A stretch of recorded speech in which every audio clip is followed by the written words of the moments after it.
हम तुमको बोला ट्रक में कुछ नहीं। जाओ। तीसरे दिन फिर उसी ट्रक वाले को पुलिस वाले ने रोका। रुक जाओ। कि साहब ट्रक खाली है। तुम करते क्या हो? रोजाना ट्रक तो खाली होता है। साहब हम स्मगलिंग करते हैं। क्या स्मगल करते हो?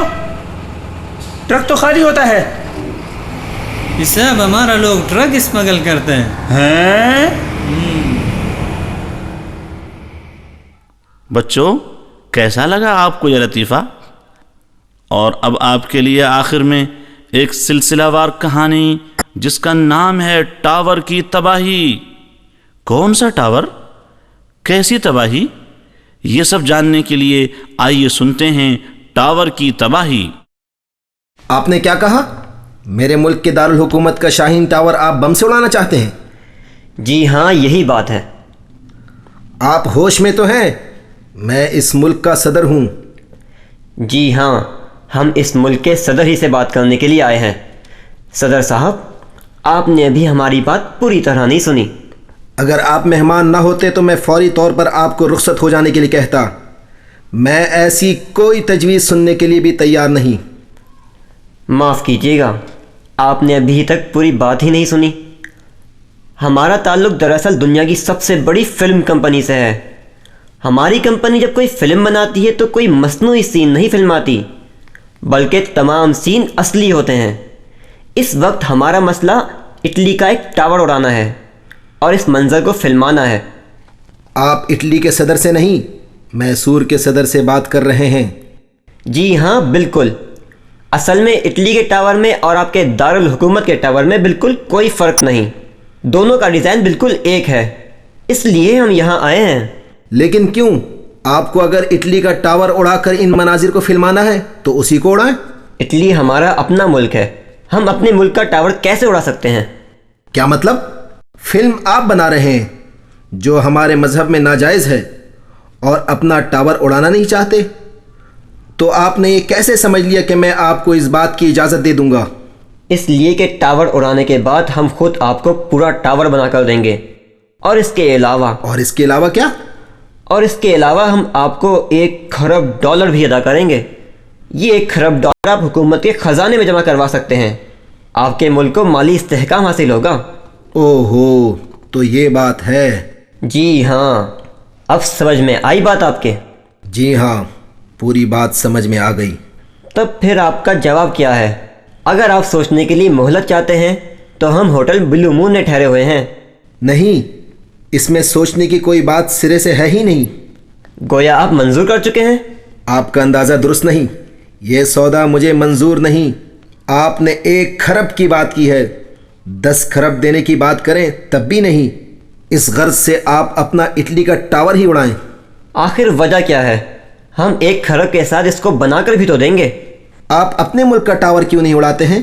क्या पूरी दुनिया में सिर्फ हम ही आपके फिल्म के लिए तख्ता मश्क बनने के लिए रह गए? मैं किसी भी कीमत पर आपको इसकी इजाज़त नहीं दे सकता। आप अच्छी तरह सोच लें, हमारे मुल्क के साथ आपके मुल्क के ताल्लुकात भी ख़राब हो सकते हैं। मुझे इसकी कोई परवाह नहीं। अगर परवाह है तो सिर्फ उस ज़ात की जिसके दस्ते कुदरत में ये पूरा निज़ाम है। अगर वो ना चाहे तो आप लोग हमारा कुछ बिगाड़ नहीं सकते। हाँ, अगर हमारे मुक़द्दर में आजमाइश हो तो अलग बात है। ठीक है, जैसे आपकी मर्ज़ी। अब आप जा सकते हैं। वफ्द के अरकान उठ खड़े हुए। उनके चेहरे लटके हुए थे, जबकि सदर साहब के चेहरे पर एक पुरसुकून मुस्कुराहट थी। रात के 3 बजे सदर साहब के ख़ास फ़ोन की घंटी बजी। उस फ़ोन पर उनसे सिर्फ ख़ास लोग ही बात कर सकते थे, इसलिए उन्हें फ़ौरन रिसीवर उठाना पड़ा। अस्सलाम वालेकुम, कौन बात कर रहा है? सर, एक हौलनाक खबर है। क्या हुआ? मैं खुद को खबर सुनने के लिए तैयार कर चुका हूँ। हमारे दारुल हुकूमत का शाहीन टावर बम से उड़ा दिया गया है। नहीं, ये कैसे हुआ? सर, ये कार्रवाई रात 1 बजे हुई है। अचानक धमाके शुरू हो गए। एक ही वक्त में पूरा टावर तबाह हो गया और ख्याल है कि कुछ भी नहीं बचा। नहीं। जी सर, मुकम्मल तफसीलात सुबह से पहले मुमकिन नहीं। और इंसानी जानें कितनी ज़ाया हुई हैं یہ معلوم ہونے میں تو ابھی بہت وقت لگے گا۔ مجھ میں اور کچھ سننے کی تاب نہیں۔ یہ کہہ کر انہوں نے فون بند کر دیا۔ پھر وہ پتھر کے بت جیسے ہو گئے۔ 3 دن بعد وہ بات کرنے کے قابل ہوئے۔ اس وقت پورا ملک سوگوار تھا، ہر کوئی کھویا کھویا سا تھا کہ یہ کیا ہوا، یہ کیوں ہوا۔ آخر 3 دن بعد رات کے 8 بجے صدر صاحب نے اپنے مشیر خاص سے رابطہ کیا۔ کیپٹن راشد کو میرے پاس بھیج دیں۔ جی کیا مطلب؟ میں نے یہی کہا کہ کیپٹن راشد کو میرے پاس بھیج دیں۔ ٹھیک ہے جناب۔ 1 گھنٹے بعد ایک نوجوان صدر صاحب کے کمرے میں داخل ہوا۔ اس کے بعد کیا ہوا؟ بقیہ حصہ انشاءاللہ اگلی کیسٹ میں۔ ارے کمپیرر صاحب، کہیں انشاءاللہ تو بھول نہیں گئے، ورنہ بچے انتظار ہی کرتے رہ جائیں گے۔ نہیں بھائی سر، لال بجھکڑ انشاءاللہ میں نے کہہ دیا ہے۔ آخر میں ہم آپ کو یہ بتاتے چلیں کہ اس کیسٹ کا بھی اہتمام سابقہ کیسٹوں کی طرح لائبریری مولانا عنایت اللہ شہید رحمۃ اللہ علیہ نے کیا ہے، جس کا پتہ نوٹ فرما لیجئے: 523 سی بلاک، آدم جی نگر، نزد Madina Masjid, Karachi, Pakistan. Phone number note فرما لیجئے: 49444448۔ Mobile number 0300 218 3922۔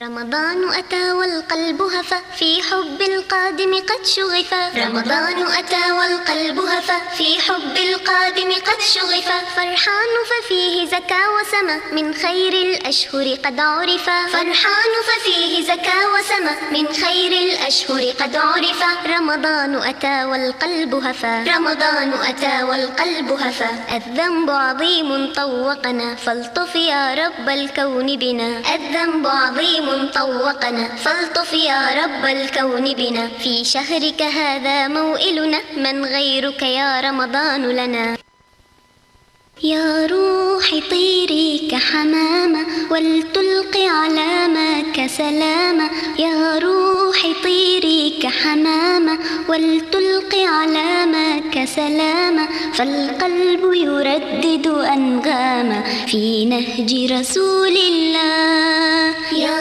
روحي طيري كحمامة ولتلقي علامك سلامة، يا روحي طيري كحمامة ولتلقي علامك سلامة، فالقلب يردد أنغاما في نهج رسول الله، اشرح قلبي بالإيمان وأنر دربي يا رحمن، اشرح قلبي بالإيمان وأنر دربي يا رحمن، ربي إنك أنت الهادي في كل زمان ومكان، ربي إنك أنت الهادي في كل زمان ومكان، إيماني بك سر وجودي عند قيامي عند قعودي، إيماني بك سر وجودي عند قيامي عند قعودي، أو بصيامي لك وسجودي يا مبدع خلق الإنسان، أو بصيامي لك وسجودي يا مبدع خلق الإنسان، يا ليلة القدر يا درة العمر